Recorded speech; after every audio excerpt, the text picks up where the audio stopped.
Dear friends, मैं doctor Mukesh Kumar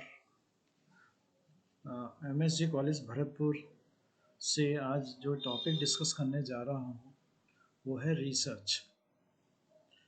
research एक बहुत ही इम्पॉर्टेंट टॉपिक है। जनरली इसके बारे में डिस्कस नहीं किया जाता, स्टूडेंट्स को बताया नहीं जाता है। और ये टॉपिक जो है, जो लोग अपना रिसर्च में कैरियर बनाना चाहते हैं उनके लिए बेहद इम्पॉर्टेंट है। और जो एमएससी फाइनल के स्टूडेंट्स हैं उनके लिए ये बेहद ही इम्पॉर्टेंट टॉपिक है। डायरेक्ट स्टूडेंट रिसर्च में ज्वाइन कर लेते हैं, लेकिन उनको जो फंडामेंटल है, जो बेसिक्स है, उसके बारे में पता नहीं होता। तो ये मैंने एक समराइज्ड मैनर में ये पावर पॉइंट प्रेजेंटेशन बनाया है जिससे कि बेसिक रिसर्च के बारे में जान सकें। हालांकि पीएचडी ज्वाइन करने के बाद 6 मंथ का एक रिफ्रेशर कोर्स होता है और जिसके बेस पर 2 पेपर होते हैं जिनको क्वालिफाई करना होता है। उसके बारे में ख़ास तौर से ये रिसर्च के बारे में ही होते हैं। लेकिन ये जो है एक जनरल पर्पस से मैंने इसको बनाया है। तो सबसे पहले जो क्वेश्चन उठता है, एक ये बड़ा फैंसी आइडिया होता है जो स्टूडेंट्स होते हैं कि रिसर्च एक ऐसी चीज़ है कि जिससे एकदम कोई खोज हो जाती है और साइंटिस्ट उसको प्रेजेंट कर देते हैं और वो फिर किताबों में थ्योरी और लॉ के फॉर्म में आ जाती है। लेकिन एक्चुअल ऐसा नहीं होता और it's not a very easy task. ये कोई इतना इजी टास्क भी नहीं होता। तो इसका एक सिस्टमेटिक तरीका होता है, उस सिस्टमेटिक तरीके से ही रिसर्च को किया जाता है और उस सिस्टमेटिक तरीके को फेज्ड मैनर में किया जाता है। जैसे आपकी फर्स्ट फेज है, सेकंड फेज है, थर्ड फेज है, तो वो इसको हम इस लेक्चर में डिस्कस करेंगे। अब सबसे पहले we should know that what is the meaning of research. Research is derived from French word rechercher, which means to go about seeking. इसका अगर सिंपल भाषा में हम अर्थ जानने की कोशिश करें तो इसका मतलब ये होता है कि जैसे कोई कॉन्सेप्ट है, कोई लॉ है या कोई किसी फील्ड में हमको काम करना है, तो उसकी एक प्लानिंग से उसकी स्टडी करके और उसके बारे में जानने की कोशिश करना और एक साउंड एक्सपेरिमेंट प्लान करना और जो एस्टेब्लिश्ड है या अंडर एस्टेब्लिशमेंट है कोई कॉन्सेप्ट जो है उसको फर्दर रिफाइन करना। तो इस प्रोसेस को सिंपल भाषा में इस तरह से हम समझ सकते हैं। डेफिनेशन में अगर हम देखें, बहुत सारी डेफिनेशंस हैं, लेकिन एक ये भी डेफिनेशन है, a studious inquiry of examination especially investigation of experimentation of aimed the discovery and interpretation of fact, revision of accepted theory or law in the light of fact or practical application such as new or revised theory or law।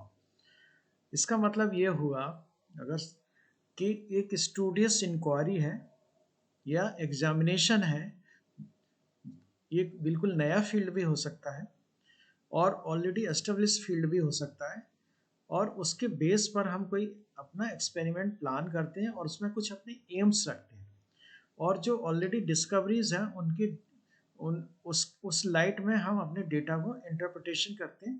तो उसमें कोई revision हम चाहते हैं या refinement चाहते हैं तो साइंटिफिकली इसको प्लान करके, एक्सपेरिमेंटल प्लान करके और रिजल्ट निकाल के अपने कंक्लूजन पर पहुंचना होता है।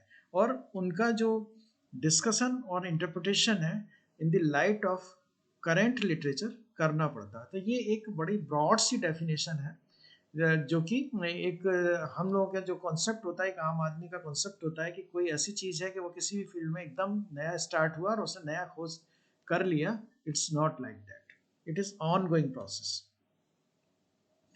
फॉर्म ऑफ रिसर्च अब आता है कि कितने प्रकार की रिसर्च हो सकती है।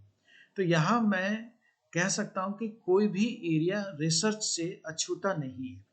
वो किसी भी फील्ड में रिसर्च हो सकती है, जीवन के जितने भी क्षेत्र हैं उन सभी में रिसर्च हो सकती है।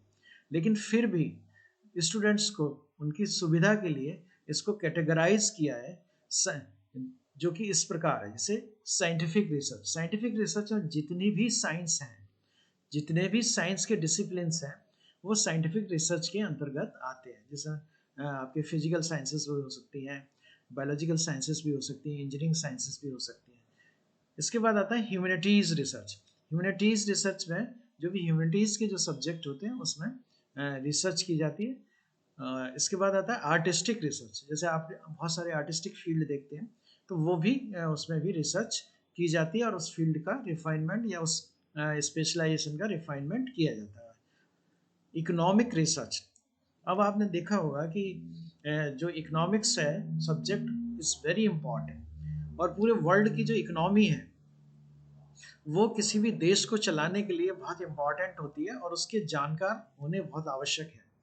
तो ये इकोनॉमिक्स एक बहुत ही मेजर सब्जेक्ट है आर्ट्स में, और इसके इसके ऊपर बहुत सारी रिसर्च चलती रहती है, बहुत सारे साइंटिस्ट प्रोफेसर्स करते हैं, वो इकोनॉमिक रिसर्च में आता है। इसके बाद आता है सोशल रिसर्च, जो सोशल साइंस के जो सब्जेक्ट है, जो सोसाइटी है उससे रिलेटेड जो रिसर्च होती है वो सोशल साइंस में। इसी तरह से बिजनेस रिसर्च, बिजनेस रिसर्च का मतलब ये है कि जैसे कोई भी बिजनेसमैन कोई अपनी इंडस्ट्री लगा रहा है या कोई फैक्ट्री लगा रहा है, तो वो अपना उस पर रिसर्च करता है कि उसका मार्केट क्या है, उसका जो प्रोडक्ट बनेगा तो उसका फ्यूचर क्या होगा। तो पूरी स्ट्रैटेजी तैयार करने के बाद ही, ये स्ट्रैटेजी जो होती है वो उसमें पूरी तरह से बड़ी बड़ी कंपनियां रिसर्च कराती हैं, then they start their business या न्यू बिजनेस।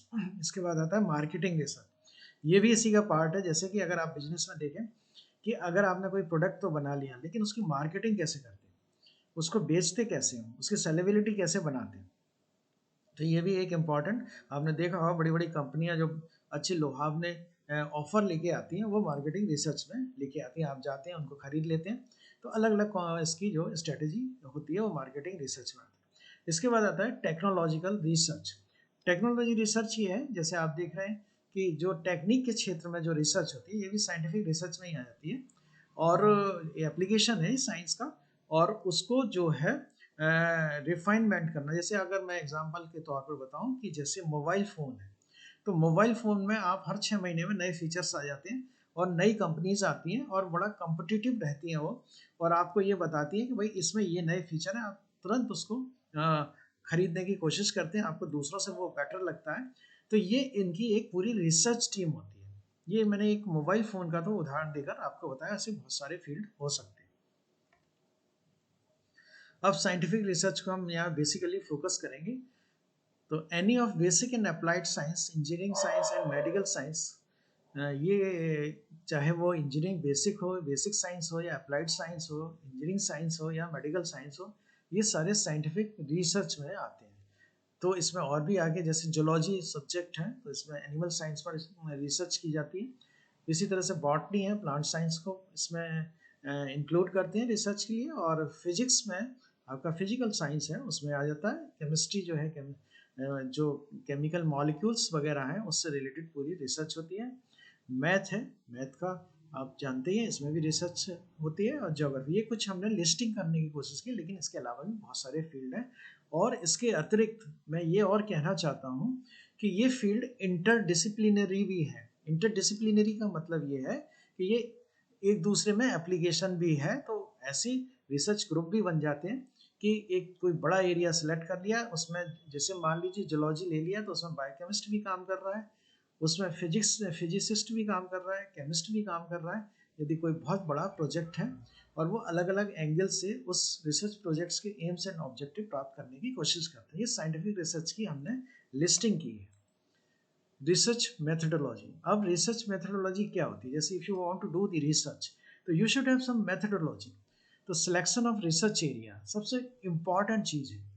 जैसे आप रिसर्च करना चाहते हैं, एमएससी आपने कर लिया या एमटेक किया या कोई भी फील्ड में आपने रिसर्च किया, तो you have to select the area. You to have to select the area का मतलब ये है कि आप किस फील्ड में रिसर्च करना चाहते हैं, क्योंकि एक सब्जेक्ट में भी बहुत सारे हजारों फील्ड होते हैं। तो आप को कुछ जैसे आप if you are beginner, you don't have the idea, तो आप उस डिपार्टमेंट में जाते हैं, उसमें जो रिसर्च गाइड होते हैं उनसे डिस्कस करते हैं, और डिस्कस करने के बाद आप अपने रिसर्च एरिया को वो बताते हैं कि I am the expert of this field, तो आप इसमें काम कर सकते हैं और इसमें काम कर सकते हैं, और दूसरे गाइड से भी बात करते हैं। तो सबसे पहले आपको रिसर्च एरिया, अपना ब्रॉड एरिया जिसको कहना चाहिए, वो सेलेक्ट करना चाहिए। जब आप ब्रॉड एरिया, जैसे कि मैं आपको बताऊं जूलॉजी का एग्जांपल दूं कि जैसे जूलॉजी में रेडिएशन बायोलॉजी एक स्पेशलाइजेशन है, और जैसे रिप्रोडक्टिव बायोलॉजी है। तो अगर आप रिप्रोडक्टिव बायोलॉजी में या रेडिएशन बायोलॉजी में काम करना चाहते हैं तो उस फील्ड का गाइड होना चाहिए। तो ऐसा नहीं है कोई व्यक्ति किसी भी एरिया में रिसर्च करा सकता है, वो उसका एक स्पेशलाइज्ड फील्ड होता है, उसी में वो काम कर सकता है। तो आपको को इंटरेस्ट होता है तो वो आप उस गाइड के पास जाएंगे, गाइड का और उससे जो है कहेंगे sir this is my area. और यदि ये भी हो सकता है कि आपका जो इंटरेस्ट एरिया हो वहाँ पर वो गाइड या प्रोफेसर उस फील्ड का उपलब्ध ही ना हो। तो पहले दिस इज वेरी इंपॉर्टेंट कि आपका रिसर्च एरिया आप उसको सेलेक्ट करें। The collection of recent important research literature in the form of books, edited books, published original research papers, research reviews and articles। इसके पश्चात क्या होता है कि you have selected the research area, then you have to do this कि आपको उसकी background literature पता होना चाहिए, उसकी नॉलेज होना चाहिए, फंडामेंटल्स उसके पता होना चाहिए। फंडामेंटल नॉलेज आप जैसे पीजी वगैरह लेवल पर किसी भी सब्जेक्ट में पढ़ते हैं, तो ऐसे ही रिसर्च की जब आप प्रॉब्लम ले रहे हैं तो उसका फंडामेंटल्स आपको पता होना चाहिए। और ये फंडामेंटल्स या उसका इंपॉर्टेंट लिटरेचर आपको कहाँ से मिलेगा? ये बुक्स से मिलेगा, एडिटेड बुक्स से मिलेगा, पब्लिश्ड ओरिजिनल रिसर्च पेपर से मिलेगा, रिसर्च रिव्यू आर्टिकल्स से मिलेगा। तो इस प्रकार से ये पेपर्स वगैरह जो होते हैं उनके यू हैव टू कलेक्ट, और वो भी रिसेंट होना चाहिए, नॉट वेरी ओल्ड।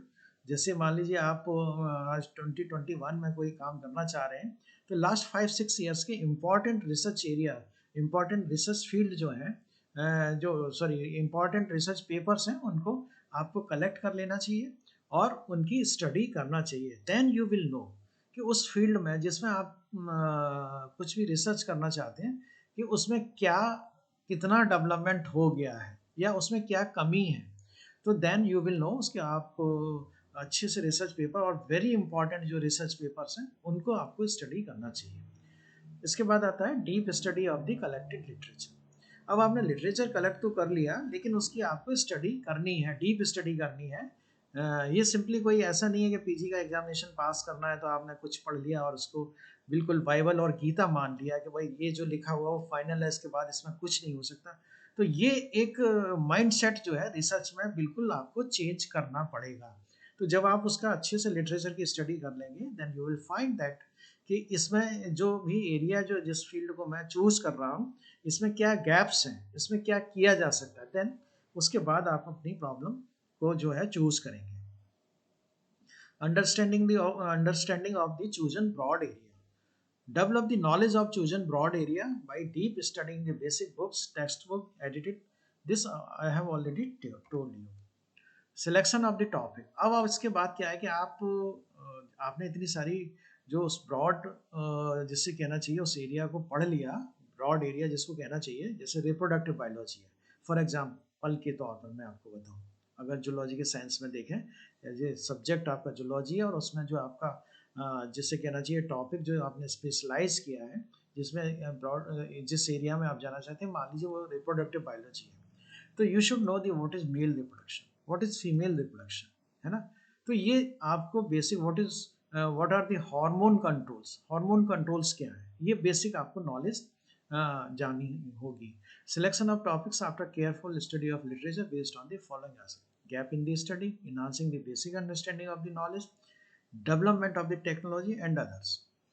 इसका पूरा जिस्ट ये है इस स्लाइड का कि उसमें जैसे मैंने आपको बताया कि उस जो भी जिस फील्ड में आपकी गाइड या आपको जो भी उसमें मार्गदर्शन देगा, तो आपको ये पता चलेगा कि ये एरिया ऐसा है, इसमें ये गैप्स हैं, इसमें ये काम और होना चाहिए, तो इससे और रिफाइनमेंट इस फील्ड में आ सकता है।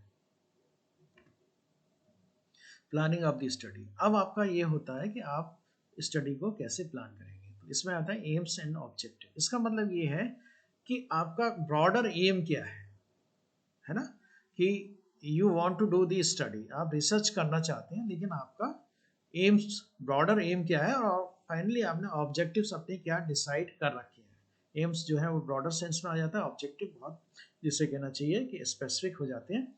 तो ये आपको प्लान करना पड़ेगा study. Designing of the study. Study should be designed in such a manner that the aims and objective of the study could be achieved.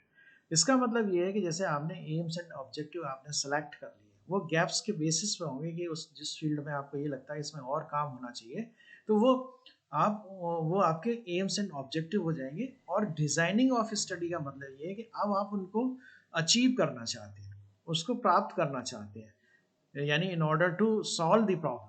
तो आपकी स्टडी की जो डिजाइनिंग हो इस तरह से होना चाहिए कि आपके एम्स एंड ऑब्जेक्टिव प्राप्त हो सके। This is very important. आपने अगर स्टडी की डिजाइन ऐसे कर दिया कि आपके एम्स, जैसे मान लीजिए आपको यहाँ से दिल्ली जाना है, तो ये आपका जिससे कहना चाहिए कि ऑब्जेक्टिव हो गया कि भाई मुझे I have to go there, लेकिन you have to select the route. आपको क्या है कि रूट तो सिलेक्ट करना पड़ेगा ना, कि भाई मुझे दिल्ली जाना है तो दिल्ली के लिए ये रोड जाती है, इस पर मैं चलूंगा और इससे, या फिर मैं व्हीकल ये यूज करूंगा और इससे मैं इतने घंटे में पहुंच जाऊँ। आपने अगर गलत रोड को अगर सिलेक्ट कर लिया तो you can not reach there. तो आपकी डिजाइनिंग जो होनी चाहिए स्टडी की वो इस प्रकार होनी चाहिए। Experimental protocol. एक्सपेरिमेंटल प्रोटोकॉल का मतलब ये है कि जो आप स्टडी डिजाइन कर रहे हैं, अब आपको उसमें बिल्कुल वेल डिफाइंड मैनर में प्रोटोकॉल को डिसाइड करना पड़ेगा। सिलेक्शन ऑफ द सब्जेक्ट, यानी जब अगर एनिमल साइंस में ले लें तो सब्जेक्ट का मतलब, जैसे अगर आप एनिमल्स को यूज करना चाहते हैं तो कौन से एनिमल्स हों, उनको क्यों सिलेक्ट किया, वही एनिमल्स क्यों सिलेक्ट किए गए, ठीक है। तो ये एक सब्जेक्ट्स का सिलेक्शन होता है। सिलेक्शन ऑफ द ग्रुप्स, अब अगर आप मान लीजिए एनिमल्स आपने सिलेक्ट किए तो उसके कितने ग्रुप्स बनाएंगे आप।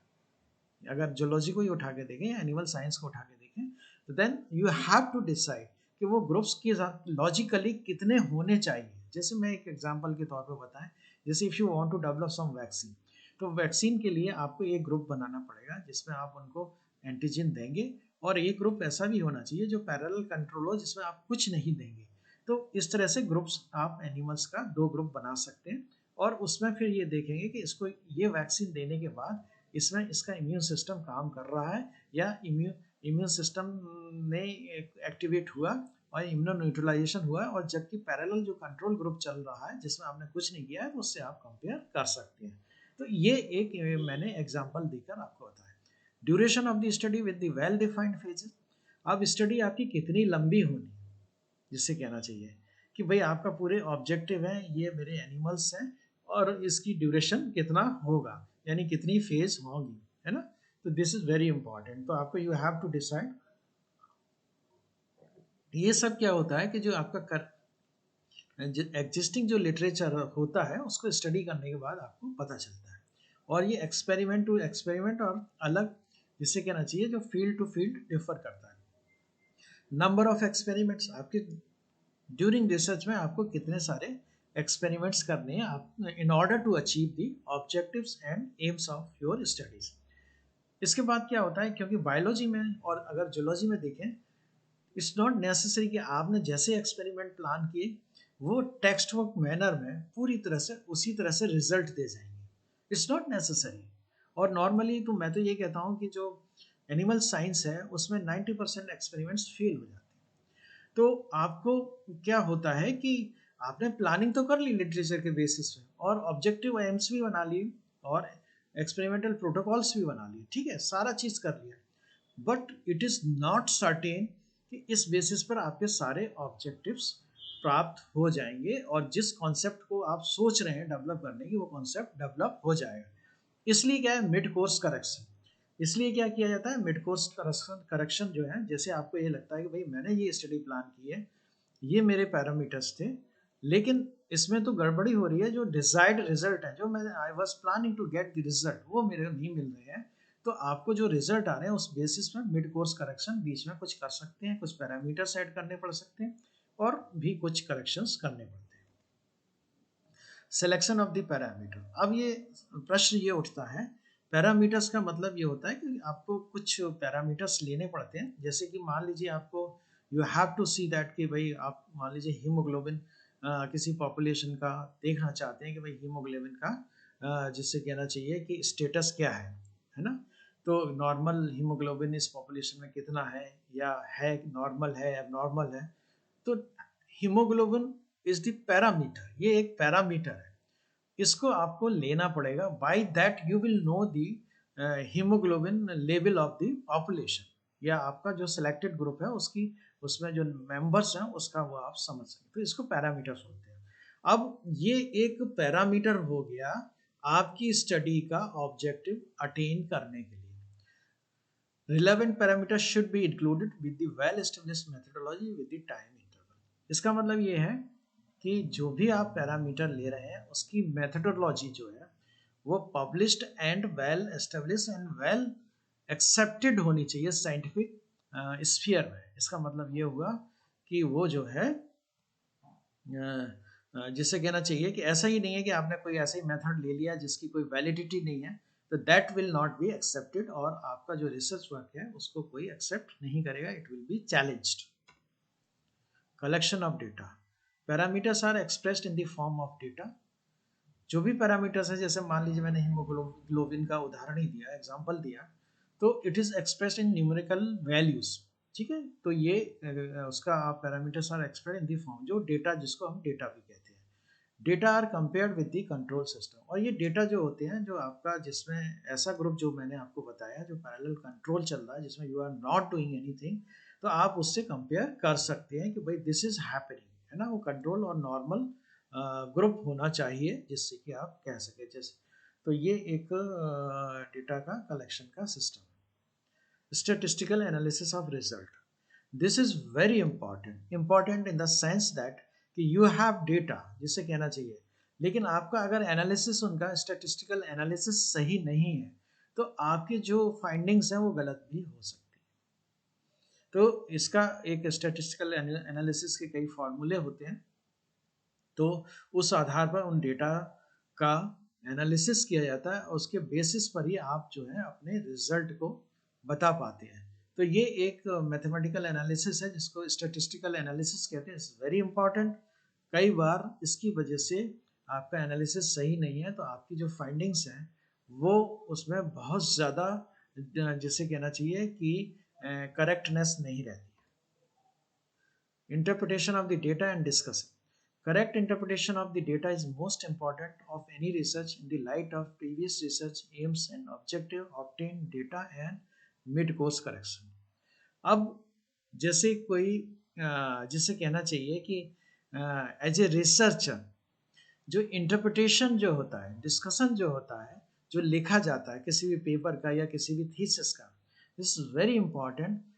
यदि आप उसको जो आपका जैसे कहना चाहिए एग्जिस्टिंग लिटरेचर था उससे रिलेटेड, जो relevant, most relevant existing literature है, उसकी लाइट में अगर आप उसको डिस्कस नहीं कर पा रहे हैं, और जो आपको डेटा प्राप्त हुए हैं और जो आपके एम्स एंड ऑब्जेक्टिव थे, तो then it will be very difficult to reach to the conclusion, or you will drive the wrong conclusion। तो ये इंटरप्रिटेशन जो है वो बहुत ही इम्पॉर्टेंट है, और ये बहुत ही केयरफुली और with the deep study of the already available literature, उसके आधार पर हमको करना चाहिए। तो ये एक थीसिस का, जिसे कहना चाहिए एक तरह से पूरा बहुत इम्पॉर्टेंट, या किसी भी रिसर्च पेपर का बहुत इम्पॉर्टेंट पार्ट होता है। कंक्लूजन, कंक्लूजन का मतलब ये है, ये इस प्रेजेंटेशन का कंक्लूजन नहीं है। कंक्लूजन ये जैसे रिसर्च कर रहे हैं, तो आपने जो भी काम किया, व्हाट इज द कंक्लूजन, उसका कंक्लूजन या फाइंडिंग्स क्या है। Conclusion is drive based on the entire study done by researcher, यानी आपने जो भी स्टडी, यानी आपने टॉपिक लिया, फिर उसका जिसे कहना चाहिए एक स्टडी डिज़ाइन की, फिर आपने एक्सपेरिमेंट किया, फिर आपके डेटा आए, और फिर वो रिज़ल्ट आए, और रिज़ल्ट आने के बाद आपने इंटरप्रिटेशन किया और उसका डिस्कशन किया, और उसके बाद फाइनली उसका कंक्लूजन क्या निकाला। तो this is very important, conclusion निकालना। कई बार क्या होता है कि आप उसको कंक्लूड नहीं कर पाते हैं, और अच्छे डेटा होने के बाद भी ढंग से उसको कंक्लूड नहीं कर पाते हैं। तो कंक्लूजन जो है एक, जिससे कहना चाहिए फाइनल, जिसे कहना चाहिए आउटकम होता है आपकी रिसर्च का। Presentation of research work in conference, seminar, symposium. हाँ, जनरली आपने ये देखा होगा कि जैसे जो भी आपने बहुत से मैं स्टूडेंट्स को बताना चाहते हैं कि आपके प्रोफेसर्स हैं, आप भी जो स्टूडेंट्स हैं वो सेमिनार कॉन्फ्रेंस में जाते हैं, तो what is the significance of this seminar and conference. The presentation of your work in seminar, conference and symposium is very important in a specialized gathering of scientists of your field for critical scrutiny of your work, for refinement of your work and future study। इसका simple भाषा में मुझको ये कहना है कि आप अपने वर्क को आपकी फील्ड की जो कॉन्फ्रेंस हो रही है वहाँ पर प्रेजेंट करते हैं।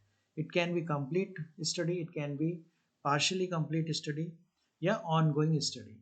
तो आप वहाँ प्रेजेंटेशन देते हैं, आपके फील्ड के लोग आते हैं, उनको पता चलता है कि this is the guy is doing in this field, और वो आपकी लोगों को पता चलता है और आप उसका रिफाइनमेंट करते हैं।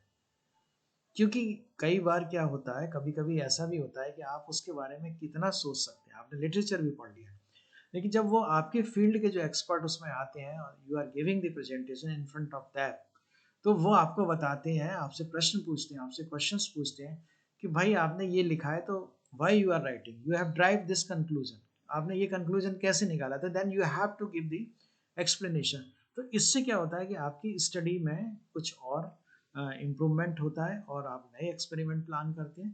तो और आपका कई बार ऐसा होता है कि you are not having the expertise of the what they are suggesting, तो आप उनसे कोलैबोरेशन भी कर सकते हैं और स्टडी को और बेटर बना सकते हैं। और लोगों को पता भी चलता है आपके फील्ड के बारे में, आपके फील्ड के लोगों के फील्ड के लोगों को कि ये भी हमारे एक फील्ड में काम कर रहे हैं, तो उससे एक जिससे कहना चाहिए आपने रिसर्च स्टडीज को बेटर मैनर में डिस्कस सकते हैं और आगे की प्लानिंग भी कर सकते हैं। To make this scientist aware of your work, यही मैंने आपको बताया। कोलोबोरेशन, कोलोबोरेशन का मतलब ये है कि जैसे जैसे मैंने आपको बताया, if you are not having the expertise what they are suggesting, और आपको व्हाट दे फील दैट, या आप यू ऑल्सो फील दैट कि इस स्टडी को और बेटर तरीके से इसमें ये पैरामीटर्स इंक्लूड कर लिए जाएँ, ये चीज़ ये एस्पेक्ट इंक्लूड किया जाए, तो आप जो दूसरे साइंटिस्ट हैं उनसे कोलोबोरेशन कर सकते हैं if you want. Publication of the work, publication का मतलब ये होता है कि जैसे आपका वर्क पब्लिक डोमेन में आ जाए। तो पब्लिक डोमेन का मतलब ये होता है कि it is published in the research journals, research magazines. तो उसमें एक उस मैगजीन में आपको अपना पेपर भेजना पड़ेगा, वहाँ पर उसकी स्क्रूटनी होती है, एडिटोरियल बोर्ड होता है, और अगर आप स्पेशलाइज अपने खुद के सब्जेक्ट में या फील्ड में उसको पब्लिश करते हैं, then you will find that कि वहाँ पर उसकी स्क्रूटनी होगी, और यदि इट इज़ पब्लिशेबल, उनको ऐसा लगता है कि ये वर्क ऐसा है इसको पब्लिश किया जा सकता है, देन उसको पेपर फॉर्म में पब्लिश कर दिया जाता है। फिर उसकी साइंटिफिक कम्युनिटी के लोग उसको पढ़ते हैं और वो एक ऐसा, जिसे कहना चाहिए रजिस्टर्ड डॉक्यूमेंट हो जाता है। तो जिससे कहना चाहिए कि उसका आपको एक जैसे उस जर्नल का नाम होगा और उसका ईयर होगा, उसका वॉल्यूम होगा, पेज नंबर होगा, that will be actually in your name, आपके नाम से ही होगा, और वो ये कहा जाएगा this work was done by this person और the group of person. The research work is published in the form of research papers in national and international journals, edited books, mega magazine, after critical scrutiny of the scholar। जो मैंने आपको बताया कि जैसे आपने कहीं उस अगर कुछ अच्छा जर्नल है तो वो उसमें आपने भेजा, तो उसी फील्ड के एक्सपर्ट हैं, दे विल सी दैट, और वो आपकी स्टडी को पूरी तरह से स्क्रूटनी करेंगे, they will ask questions if, अगर यदि उसमें कोई ऐसा लगता है कि भाई ये स्टडी में कुछ उनको डाउट है या कुछ और करना है, या वो रिफ्यूज भी कर सकते हैं कि this is not up to the standard. तो ये सब प्रोसेस पूरा हो जाता है, और यदि वर्क को वो एक्सेप्ट कर लेते हैं तो वो पब्लिश हो जाता है, और वो जो है एक पब्लिक डोमेन में और साइंटिफिक डोमेन में पूरी तरह से आ जाता है। फाइनेंशियल सपोर्ट, अब प्रश्न ये उठता है कि ये सारे काम क्या ऐसे ही हो जाते हैं रिसर्च के? इट्स नॉट ट्रू, ऐसा नहीं है। कई बार बहुत से ऐसे प्रोजेक्ट्स होते हैं जिनके लिए फाइनेंशियल सपोर्ट की आवश्यकता थी। Important research projects and are funded by national and international funding agencies like UGC, CSIR, DST, DVT, ICMR, HRD, WHO, population council etcetera. ये जो मैंने आपको सारे नाम दिए, यूजीसी, सीएसआईआर, डीएसटी, डीवीटी वगैरह, ये सारी फंडिंग एजेंसीज हैं। ये फंडिंग एजेंसीज ऐसी नहीं है कि जैसे आपने कुछ वहाँ पर लिखा और आपको पैसे दे दिए। वहाँ एक एक्सपर्ट कमेटी होती है, और इफ़ दे फील, वहाँ पर एक्सपर्ट कमेटी अगर फील करती है, आपने एक उनके फॉर्मेट में रिसर्च प्रोजेक्ट सबमिट किया है कि ये प्रोजेक्ट कोई बहुत इंपॉर्टेंट है, ये सब्जेक्ट की बेसिक अंडरस्टैंडिंग को बढ़ाएगा, या कोई इसका एप्लीकेशन है, या कोई टेक्नोलॉजी डेवलपमेंट है, तो वहाँ पर वो ग्रुप ऑफ साइंटिस्ट जो होते हैं, एक्सपर्ट कमेटी, स्क्रूटनी कमेटी जो होती है, उसको देखेगी, देखने के बाद रिकमेंडेशन देगी, और आपने जो उसमें जैसे बजटरी बजटरी जो एलोकेशन मांगा है या बजटरी एलोकेशन जो जिससे कहना चाहिए जो प्रपोज किया है उसको जस्टिफाई किया है, तो वो आपको प्रोजेक्ट उनकी रिकमेंडेशन के आधार पर जिससे कहना चाहिए सैंक्शन होगा। और वो टाइम बाउंड मैनर के लिए ही होता है, जैसे 2 इयर्स 3 इयर्स इस तरह से होता है। विद इन दैट आपको जो है उसका जो स्टडी है वो पूरी करके रिपोर्ट्स के फॉर्म में देना होगा, और उसका बीच बीच में असेसमेंट भी होता रहता है। Career in research. अब आप एक प्रश्न ये उठता है कि भाई स्टूडेंट पढ़ते भी हैं, तो ऐसा नहीं है कि सिर्फ वो स्टडी के लिए ही आगे हायर स्टडीज के लिए जाना चाहते हैं इसलिए पढ़ रहे हैं, तो क्या कैरियर क्या है इस फील्ड में। तो मैं आपको बताना चाहता हूँ कि ये बहुत ही जैसे कहना चाहिए हाई लेवल का फील्ड है। हर एक स्टूडेंट इसमें नहीं जाता और टाइम कंज्यूमिंग भी है, काफ़ी साल इसमें स्टडी करना पड़ता है। तो eligibility in research, any PG and even UG student with certain merit can opt for research. यानी कोई भी पीजी स्टूडेंट है जिसने पीजी कर लिया, कई जगह यूजी के बाद भी सीधे रिसर्च में, यूएस वगैरह में ऐसा होता है, वो जा सकते हैं। और वो रिसर्च के लिए कुछ टेस्ट वगैरह क्वालिफाई करने पड़ते हैं, नेशनल लेवल के टेस्ट, नेट वगैरह के बारे में आपने सुना होगा इंडिया के अंदर। Government agencies like UGC, CSIR, DST, DVT, CSIR, ICMR, HRD and other international agencies support through their periodic selection process in the form of handsome amount of fellowship to the young researchers।